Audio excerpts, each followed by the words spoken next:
အား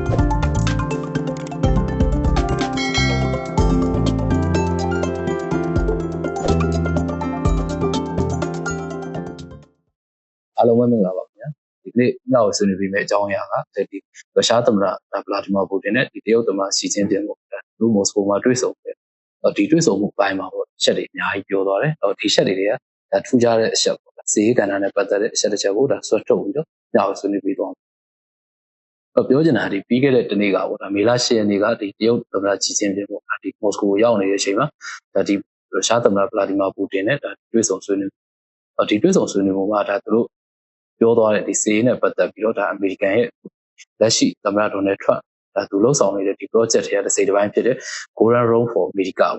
ဒီရှက်နဲ့ပတ်သက်ပြီးတော့ဒီသမ္မတနှစ်ဦးလုံးကပြင်းထန်တဲ့ဝေဖန်သွားသလိုသူတို့ရဲ့သဘောထားထုတ်ပြန်ချက်တွေကိုလည်းဆွေးနွေးသွားတာတွေ့ရတယ်။ဒီနေရာမှာပြောချင်တာဒီ Golden Rule နဲ့ပတ်သက်ပြီးတော့Golden Rule ကဘာလဲဒီ Golden Rule ကဒီ Israel ရဲ့ Iron Dome project နဲ့ပတ်သက်ပြီးတော့ဒါကိုအသက်သွင်းထားရလားဒါနှစ်ခုကဘယ်လိုကွာခြားလဲပေါ့ဒီအကြောင်းအရာကိုပြန်ပြီးတော့ကြည့်အောင်ဒါဒီ Golden Dome ဆိုတာဒီဒုံးကြီးကာဝေးစနစ်ပဲပြောချင်တာဒီ Israel ရဲ့ဒီ Iron Dome system ကိုပဲဒါဒီအသက်သွင်းထားတယ်ဒါပေမဲ့ဒီ Israel ဒီ Iron Dome system နဲ့ဒါကိုပြားခြားတဲ့ချက်တွေကတော့ဒါအတိုင်းအတာတစ်ခုထိကွာခြားနေတာဒီ American ရဲ့ဒီ Golden Dome system ကဒီ Israel ရဲ့ Iron Dome system ကိုမှာဒါသူအနေနဲ့အသက်သွင်းထားတာမှန်ပြီပဲပြစ်ခတ်မှုအပိုင်းမှာကျတော့တာတိုပစ်ဒုံးကြီးမျိုးစားတွေတင်းနေတဲ့ဒီနောက်ကြီးထည့်ပြီးတော့ဒါပြစ်ခတ်မှုပိုင်းမပါတော့သူ့အနေနဲ့ကဒါတစ်ခုတစ်ဆင့်မြင့်ပြီးတော့ဒါဒီအာကာသကလည်းဒီပညာမျိုးစုံနဲ့ပေါ့ဒါဒီဝင်ရှင်းရှောက်မှုအပိုင်းမှာသူကပို့ပြီးတော့ဒီအတန်ထက်မြန်တဲ့လက်နက်တွေတက်ဆင်ထားတဲ့အတွက်သူ့မှာတော့ဒီတက်ရောက်မှုကဒါကြီးကြီးမားမားဖြစ်သွားတယ်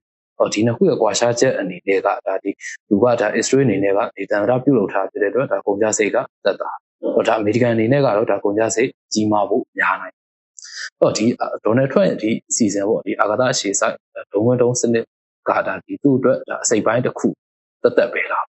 ဒါတေချာတော့ဒါသူ့အတွက်စိပ်ပိုင်းတစ်ခုမဟုတ်ဘဲနဲ့ဒါဒီအဓိကအမှန်ချက်ကြီးခုအောင်ဖြစ်နိုင်ဘာလို့လဲဆိုတော့ဒီဘဲဥပုံ system ဒီခုဒါဒုံးဝင်းဒုံးစနစ်မှာဆိုရင်ဒါဒီ beepable layer ဒါမှန်ပြီးတက်ဆင်ထားဒီအပိုင်းအနေနဲ့ပြီးတော့ဒါဒီအပိုင်းတွေကိုတောင်ကျွမ်းပေးဖို့အတွက်ဒါလောင်စာစီပေါ့လောင်စာစီသုံးရမယ့်ပမာဏဒီပမာဏကဒီ80ဒါဆိုတော့ဒါ Hubble ဒီ telescope space telescope ပေါ့ဒီ system လောက်ကြီးကိုဒါသူ့အနေနဲ့ကြီးမားတာဖြစ်တဲ့အတွက်ဒါကုန်ကြစိတ်ကတော့များများဖြစ်နိုင်ဒါကုန်ကြစိတ်နဲ့ပတ်သက်ပြီးတော့ဒါဘယ်လိုခံမှန်းထားလဲဒီကွန်ဂရက်လွှတ်တော်အနေနဲ့ပေါ့ဒါဒီပထမပိုင်းစတက်ဆင်မှုပိုင်းဒါကုန်ကြစိတ်အနေနဲ့ကိုဒါဒီအမေရိကန်ဒေါ်လာ25ဘီလီယံပေါ့ခံမှန်းထားတာဒါဒီအားလုံးပြီးဆုံးသွားမယ့်အပိုင်းကြီးဆိုရင်